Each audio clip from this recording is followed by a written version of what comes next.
250 años. Ese es el tiempo mínimo que tarda una simple botella de plástico en desaparecer de la naturaleza. Y bueno, eso sí hay suerte. Y tanta suerte. Pues sí.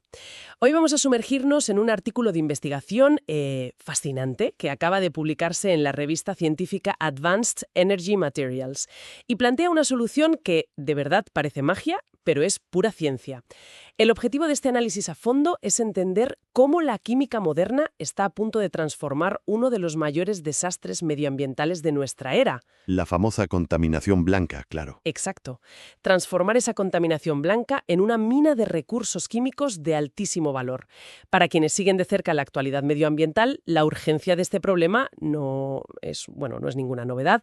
Ya no hablamos solo de islas de basura en el Pacífico. No, que va. Ojalá fuera solo eso. Ya. Hablamos de microplásticos en la placenta humana, en fórmulas infantiles, en nuestra comida, en la cadena trófica entera. Y sabemos que los métodos tradicionales ya no dan más de sí. A ver, los vertederos son, literalmente, bombas de relojería que filtran lixiviados al subsuelo. Y la incineración, pues, cambia el problema de la tierra al aire, liberando cantidades masivas de gases de efecto invernadero. Totalmente. Y fíjate que incluso el reciclaje mecánico, esa gran bandera verde que todos tenemos en mente cuando separamos la basura, es en realidad un infraciclaje. Claro, el material pierde calidad. Eso es. Se tritura, pierde propiedades mecánicas y tras un par de ciclos acaba siendo basura exactamente igual. Pero bueno, lo que proponen en este estudio es un suprarreciclaje radical. Es decir, coger ese plástico problemático y convertirlo directamente en ácido acético. Y ojo, usando únicamente luz solar. Es que es un cambio de paradigma absoluto. Y yo estoy encantada de analizarlo hoy porque no proponen añadir más fuerza bruta industrial. Exacto. Eso es lo más interesante para quienes nos dedicamos a analizar estas innovaciones. No estamos hablando de reactores gigantes que operen a 500 grados centígrados. Ni de presiones loquísimas. Nada de eso. La propuesta de este equipo de investigación es mucho más elegante, porque se basa en imitar procesos que llevan millones de años perfeccionándose aquí, en nuestro planeta. Han diseñado un sistema que toma un residuo altamente recalcitrante, o sea, muy difícil de degradar, y lo transforma en un producto químico industrial con muchísima demanda. Y todo a temperatura ambiente. Madre mía, a temperatura ambiente. Y el producto es el ácido acético, que no es solo vinagre, como podría pensar alguien. Claro, no. Es un bloque de construcción fundamental en la industria química global. Se usa para fabricar desde polímeros hasta productos farmacéuticos, adhesivos. Lograr hacer esto de forma limpia es literalmente el santo grial de la economía circular. Vale, vamos a desgranar esto, porque aquí es donde la historia da un giro que me parece una pasada. Para diseñar este sistema de alta tecnología capaz de destruir polímeros sintéticos del siglo XX, los investigadores no miraron a las grandes petroquímicas. No, miraron al bosque. Literalmente. Se fueron al bosque. La inspiración proviene de un microorganismo, concretamente de un tipo de hongo de la podredumbre blanca. A ver si lo digo bien, Phanerochaete crisposorium. Lo has dicho perfecto. Menos mal. Resulta súper irónico que la respuesta a nuestra crisis de plásticos artificiales estuviera escondida en la biología más primordial, ¿verdad? Claro, es que la naturaleza lleva lidiando con polímeros ultrarresistentes desde muchísimo antes de que nosotros inventáramos el plástico. En los bosques, la madera está formada en gran parte por lignina. Que es durísima. Durísima. Es un polímero natural increíblemente complejo y muy difícil de romper. Es, salvando las distancias, el plástico de la naturaleza. Y este hongo, el Phanerochaete chrysosporium, ha evolucionado para descomponer esa madera, y lo hace con una eficiencia brutal. ¿Y cómo lo hace? Porque no tiene sierras ni fuego. Pues utiliza una serie de enzimas, concretamente las peroxidasas de lignina combinadas con peróxido de hidrógeno, o sea, lo que coloquialmente conocemos como agua oxigenada de toda la vida. Ajá. Esta combinación genera reacciones químicas que rompen los resistentes enlazos de la lignina a temperatura ambiente, y el detalle clave... Sin emitir CO2, ¿no? Exactamente, lo hace sin liberar dióxido de carbono al proceso. Y ese fue el gran momento eureka para los autores del estudio. Se plantearon una hipótesis brillante. Si un hongo puede usar hierro, enzimas y agua oxigenada para desintegrar un polímero natural impenetrable, sin emitir gases de efecto invernadero, nosotros deberíamos poder crear un catalizador artificial que imite ese mecanismo. Para destruir cosas como el polietileno o el PET. Eso es. Y así es como nace el protagonista indiscutible de este análisis, un fotocatalizador artificial con un nombre que impone bastante, el Fe C3N4ACC. A ver, para quienes nos escuchan y no tienen un doctorado en ciencia de materiales, vamos a intentar visualizar esto, porque la arquitectura de este material es una auténtica obra de ingeniería a escala atómica. Es una maravilla, sí. Imaginanos una lámina microscópica, como un andamio bidimensional hecho de nitruro de carbono. Sobre esta estructura, los científicos han anclado átomos individuales de hierro. Y quiero recalcar esto mucho. No son trozos de hierro, ni siquiera nanopartículas. Son átomos sueltos. Aislados completamente. Aislados unos de otros, sí, incrustados firmemente en esa red. Lo fascinante aquí es que ese detalle del diseño a escala atómica es crucial para entender por qué esto es tan revolucionario. Históricamente, en la química de degradación de contaminantes, se ha utilizado mucho la reacción de Fenton. Que es un clásico, claro. Un clasicazo. Esta reacción también usa hierro y peróxido de hidrógeno para generar radicales libres que oxidan la materia orgánica. Pero ¿cuál es el problema? Que al usar hierro convencional, los iones metálicos acaban filtrándose, se disuelven en el agua. Y esto genera lo que en la industria se conoce como lodo de Fenton. Que suena fatal. Y lo es. Es un residuo secundario tóxico, masivo y sobre todo carísimo de gestionar. Es decir, limpias el agua de un contaminante, pero a cambio la llenas de lodo metálico. Un desastre. Ya veo. Entonces, al diseñar un catalizador de átomo único, o SAC, por sus siglas en inglés de Single Atom Catalyst, donde cada átomo de hierro está atado químicamente al andamio de nitruro de carbono mediante unos enlaces superfuertes de nitrógeno, se evita por completo esa filtración. Pero claro, afirmar que tienes átomos individuales que no se mueven de su sitio durante una reacción química violenta es mucho afirmar. ¿Cómo pueden estar seguros de que esos átomos no se sueltan y forman ese lodo tóxico? Porque en el artículo mencionan técnicas con nombres bastante intimidantes. Ya, la jerga técnica asusta a veces. Totalmente.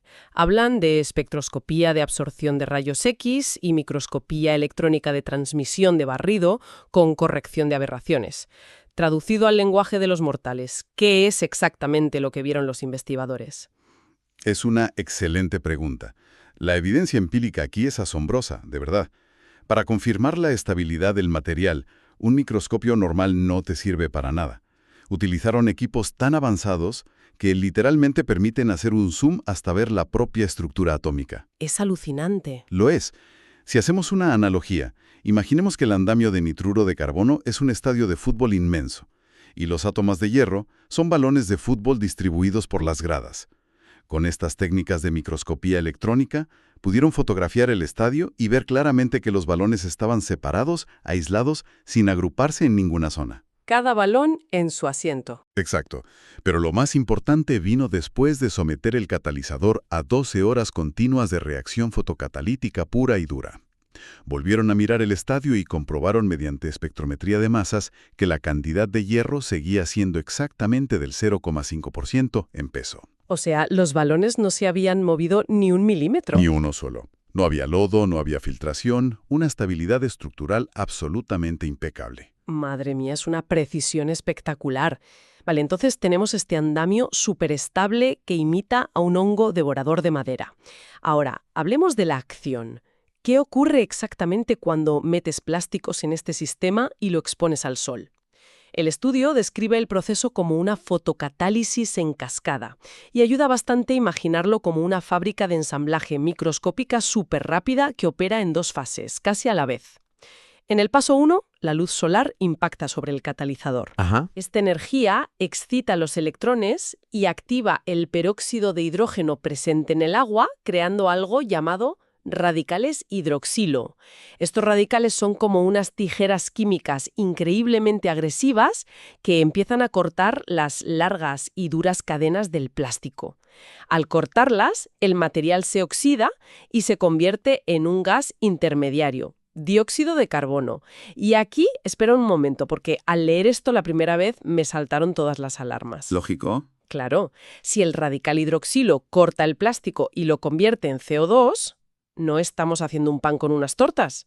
Estaríamos cambiando el problema de la contaminación plástica por el del calentamiento global, emitiendo gases de efecto invernadero a la bestia. Si conectamos esto con el panorama general, esa es exactamente la duda lógica que surge al analizar el primer paso. Y es precisamente ahí donde reside la genialidad absoluta de este sistema bifuncional. Si el proceso se detuviera ahí, efectivamente, sería un desastre climático tremendo. Un despropósito. Totalmente. Pero, como bien has mencionado, es una reacción en cascada. En lugar de permitir que ese dióxido de carbono recién formado burbujee y escape libremente a la atmósfera, el mismo átomo de hierro que facilitó la oxidación actúa instantáneamente como una trampa. Ah, claro, el mismo átomo. El mismo. Gracias a la energía aportada por la luz solar y a la particular estructura electrónica que tiene el hierro al estar unido al carbono y al nitrógeno, el catalizador captura ese CO2 y lo reduce de inmediato. Es decir, le inyecta electrones y protones paso a paso hasta transformarlo en ácido acético. En cuestión de milisegundos. Exacto. Todo ocurre en la superficie del mismo catalizador. Corta el plástico, genera el gas, lo atrapa antes de que huya y lo convierte en el líquido comercial que queremos. O sea, es como si el ladrón intentara salir del banco con el dinero y el propio cajero automático se transformara en una celda de alta seguridad antes de que dé el primer paso. Pero de nuevo, ¿cómo logran demostrar que este paso intermedio existe si ocurre a esa velocidad tan increíble? Para demostrarlo, desplegaron lo que podríamos llamar unas cámaras de seguridad moleculares de alta velocidad. Son técnicas operando en tiempo real, concretamente la espectroscopía infrarroja por transformada de Fourier, o FTIR, y la resonancia paramagnética electrónica. Palabras mayores. Desde luego, estas herramientas permiten detectar las huellas dactilares químicas de las moléculas mientras la reacción está ocurriendo en el líquido, y lo que capturaron fue fascinante. Lograron ver la señal espectral del dióxido de carbono apareciendo efímeramente, y apenas unos milisegundos después, desapareciendo por completo para dar lugar a las señales correspondientes a los intermediarios del ácido acético. Cazaron al ladrón en pleno acto. Lo cazaron, pudieron documentar el crimen químico y la resolución en tiempo real, y esto demuestra que la selectividad del proceso hacia el ácido acético es altísima y que la emisión neta de CO2 es prácticamente nula. Fíjate hasta aquí. Esto ya es un logro técnico impresionante en condiciones de laboratorio, limpias. Pero aquí es donde la investigación se pone realmente interesante. Porque, a ver, no se conformaron con plástico puro en polvo perfectamente preparado. Pusieron a prueba diferentes tipos de polímeros y mezclas que simulan la basura real que todos generamos en casa. Claro, la basura del mundo real viene toda mezclada. Eso es. Y los rendimientos que obtuvieron son muy reveladores. Por ejemplo, compararon el PET, que es el típico plástico transparente de las botellas de agua, con el PE, que se usa en bolsas de la compra o en envases opacos. Resulta que el polietileno es mucho más agradecido para este sistema. Rinde mucho más, sí. Genera unos 12,7 miligramos de ácido acético por hora por gramo de catalizador, mientras que el PET se queda en unos 5,4. La explicación, según detallan, es que el polietileno es básicamente una cadena recta y larga de carbonos e hidrógenos. Es muy fácil de atacar y oxidar de manera uniforme. El PET, por el contrario, tiene anillos aromáticos en su estructura química que son como fortalezas moleculares. Son estructuras muchísimo más rígidas y difíciles de romper. Claro, pero lo que me pareció una auténtica victoria práctica es que probaron a mezclar PET, polietileno y polipropileno, todos juntos en el mismo reactor. En una planta de reciclaje real, separar plásticos es una pesadilla costosa. Aquí, la mezcla funcionó perfectamente, rindiendo unos 5,5 miligramos por hora sin que los plásticos interfirieran entre sí. Es un avance enorme para la viabilidad industrial. Y hablando de viabilidad industrial y pesadillas de reciclaje, es imperativo detenernos en el hallazgo más contraintuitivo y sorprendente de todo este artículo. Lo del PVC, ¿verdad? Lo del PVC. Analizaron qué pasaba al introducir policloruro de vinilo, el famoso PVC. Para dar un poco de contexto a quienes nos escuchan, el PVC es el archienemigo absoluto de las plantas de reciclaje tradicionales. Lo odian. Lo odian a muerte. Al contener cloro en su estructura, si intentas reciclarlo mecánicamente o incinerarlo, libera compuestos altamente corrosivos y gases supertóxicos, como las dioxinas. Esto no solo destruye la maquinaria, sino que es letal para el medio ambiente. Por lógica pura, uno esperaría que el PVC arruinara este delicado sistema fotocatalítico. Envenenando el catalizador o algo así. Claro. Sin embargo, no solo no lo arruinó, sino que el PVC registró el rendimiento más espectacular de todos, y con una diferencia abismal. Consiguieron unos asombrosos 63,8 miligramos por hora por gramo de catalizador. Rompió todas las escalas del experimento. ¿El PVC? Pero a ver, eso va en contra de toda lógica industrial. Es como descubrir que echarle arena al motor del coche hace que corra 10 veces más rápido. Es un buen símil, la verdad. ¿Cómo explican los investigadores que el plástico más tóxico y problemático sea precisamente el que mejor funciona en esta reacción? Pues la explicación reside en la propia naturaleza de los enlaces químicos del PVC. Es un ejemplo perfecto de cómo convertir una debilidad en una fortaleza. Verás, cuando la luz solar y los radicales hidroxilio iniciales atacan el PVC, los enlaces entre el carbono y el cloro se rompen muy fácilmente. Al romperse, esos iones de cloro interactúan con el sistema y se convierten en radicales de cloro. Vale.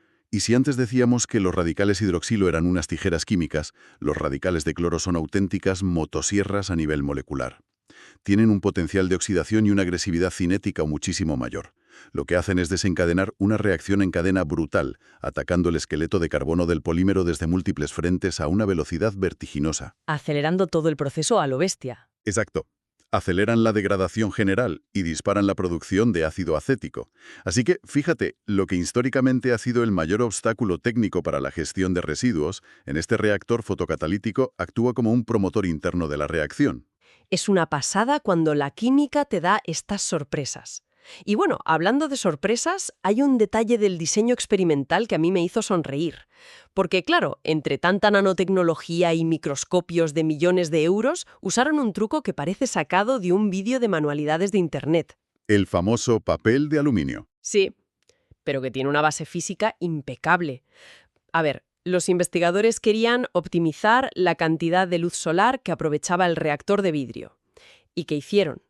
Literalmente, envolvieron la parte exterior del recipiente con papel de aluminio, de plata, el de los bocadillos. Y solo con ese gesto tan mundano lograron multiplicar la producción de ácido acético hasta 5 veces en algunos de los ensayos, comparado con dejar el reactor al descubierto. Totalmente. Es un detalle brillante precisamente por su simplicidad y responde a un principio fundamental de la física óptica, la gestión de fotones. A ver, explícanos eso. En un reactor de vidrio transparente convencional, gran parte de la luz solar que entra por la parte superior simplemente atraviesa el líquido y se escapa por las paredes laterales o por el fondo, sin haber chocado nunca con una partícula del catalizador. Es energía completamente desperdiciada. Entra y sale sin hacer nada. Eso es. Al envolver el reactor con papel de aluminio, creas un efecto de trampa de luz, una cavidad reflectante. Los fotones, que intentarían escapar, chocan contra el aluminio y rebotan de vuelta hacia el interior de la mezcla de reacción. Esto genera múltiples reflexiones internas. Básicamente, obligas a cada fotón a rebotar como en una máquina de pinball dentro del reactor. Hasta que choca con algo. Exacto, hasta que estadísticamente es absorbido por un átomo de hierro del catalizador. Es una solución de bajísimo coste tecnológico que maximiza drásticamente la eficiencia cuántica de todo el proceso. Tela marinera, o sea, papel de plata para multiplicar por 5 el rendimiento. Pero claro, todo esto nos lleva a la gran pregunta. Los laboratorios están muy bien, los simuladores solares y el ambiente controlado también, pero el mundo real es hostil. Hay nubes, hay variaciones de temperatura. ¿Qué pasa cuando sacas este invento a la intemperie? Esa es la prueba de fuego. Y los autores del estudio hicieron precisamente eso. Llevaron el reactor al exterior bajo luz solar natural, que durante la prueba equivalía a una intensidad de 0,6 soles, es decir, un día normalito, no especialmente brillante.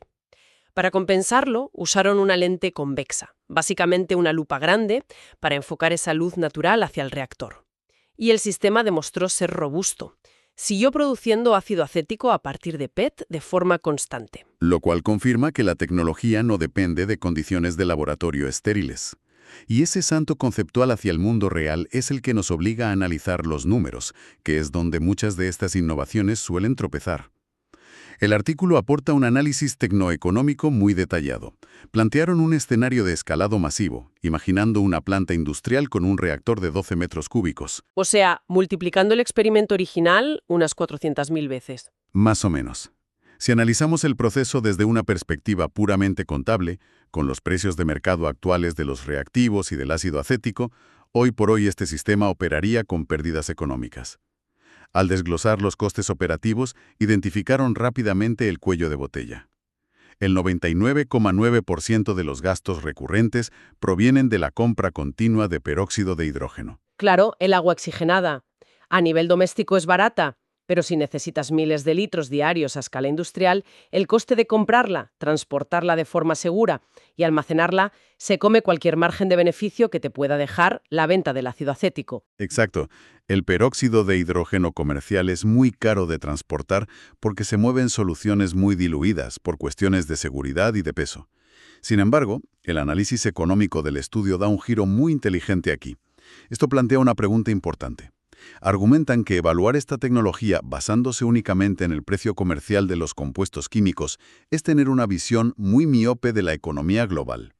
¿Porque no estás contando el problema que estás resolviendo? Ahí le has dado. ¿Cuál es el valor real de hacer desaparecer toneladas y toneladas de plástico problemático? Si en la ecuación económica se internaliza el coste social y ambiental de la contaminación plástica, Los vertederes y todo eso. claro, los millones que los municipios gastan en construir y mantener vertederos, los impuestos a las emisiones de carbono de las incineradoras o los daños colaterales a los ecosistemas.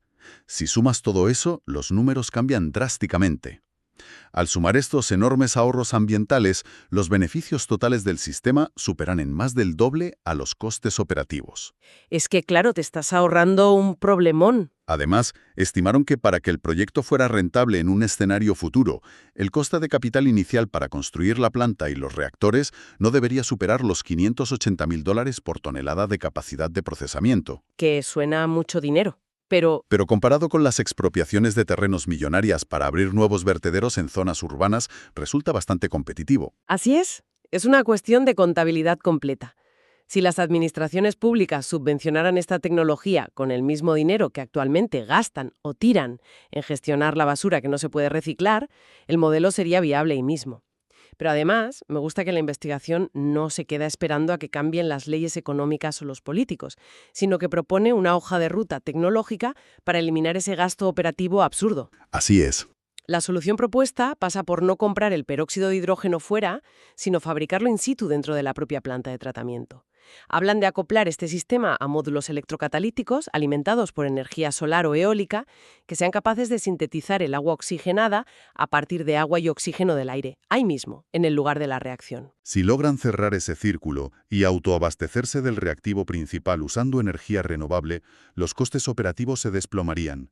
Y entonces sí, el sistema podría ser tremendamente rentable por sus propios méritos comerciales, sin depender de subsidios ambientales. Es la visión de una biorefinería del futuro completamente integrada.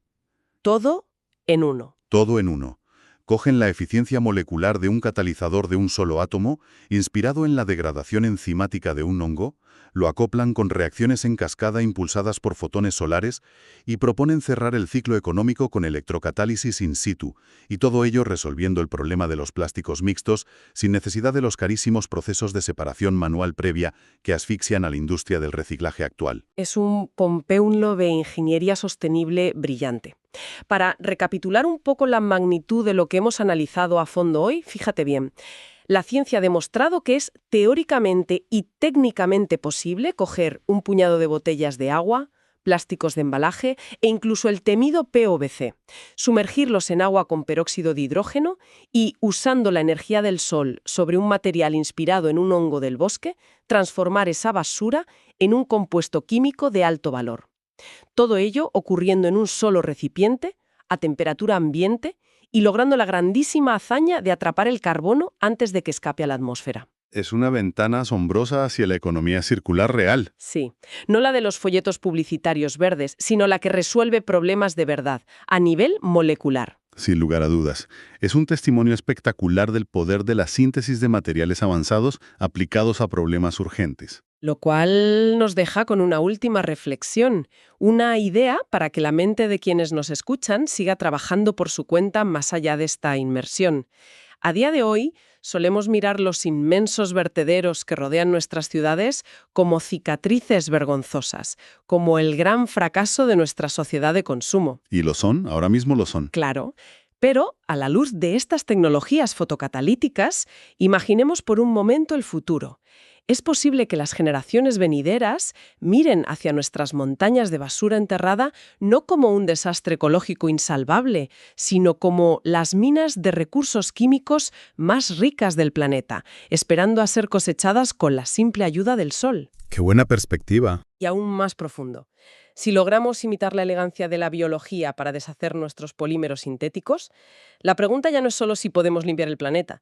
La verdadera pregunta es cuántos otros procesos industriales actuales estamos haciendo a la fuerza bruta, quemando combustibles y generando residuos tóxicos cuando la naturaleza, en silencio, ya resolvió el diseño perfecto hace millones de años a temperatura ambiente. Es, desde luego, un pensamiento para enmarcar.